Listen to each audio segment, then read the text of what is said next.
కీర్తనల గ్రంథము 91వ కీర్తన 11వ వచనం. నీ మార్గములన్నిటిలో నిన్ను కాపాడుటకు ఆయన నిన్ను గూర్చి తన దూతలను ఆజ్ఞాపించును. ప్రియులరా, దేవుని వాగ్దాన వాక్యము. ఆయనందు భయభక్తులు గలవారి చుట్టూ ఆయన దూతలు కావలి ఉండి వారిని సంరక్షించును అని.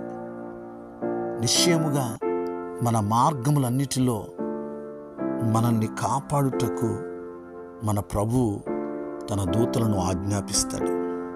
కాబట్టి మనము ధైర్యముగా ముందుకు కొనసాగగలము. ప్రార్థన. సకల ఆశీర్వాదములకు కారణభూతుడా మా దేవా, మీకు వందనాలు, స్తోత్రాలు. మీ వాగ్దాన వాక్యమును బట్టి వందనాలు.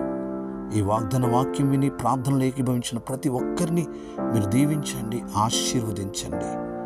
మీ అందు భయభక్తులు గల వారి చుట్టూ మీ దూతలు కావలి ఉండి సంరక్షించును. అవును ప్రభువా, నీకు వందనాలు, స్తోత్రాలు.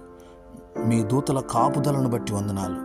మా మార్గములన్నిటిలో మమ్మల్ని కాపాడుటకు ప్రభువు మీరు దూతలకు ఆజ్ఞాపిస్తున్నారు. మీకు వందనాలు. మీ కాపుదలకే వందనాలు, మీ భద్రతకే వందనాలు అయ్యా. మీ నామునికే మహిమ చెల్లిస్తున్నాం, మీకే స్తుతులు చెల్లిస్తున్నాం. సమస్త మహిమ, ఘనత, ప్రభావం మీకే ఆరోపిస్తున్నామయ్యా. ఈ ప్రార్థనలు ఏకీభవించిన ప్రతి ఒక్కరిని, వారి కుటుంబాలను దీవించండి. ఈ దినమంతా మీ సన్నిధి తోడుగా ఉంచండి.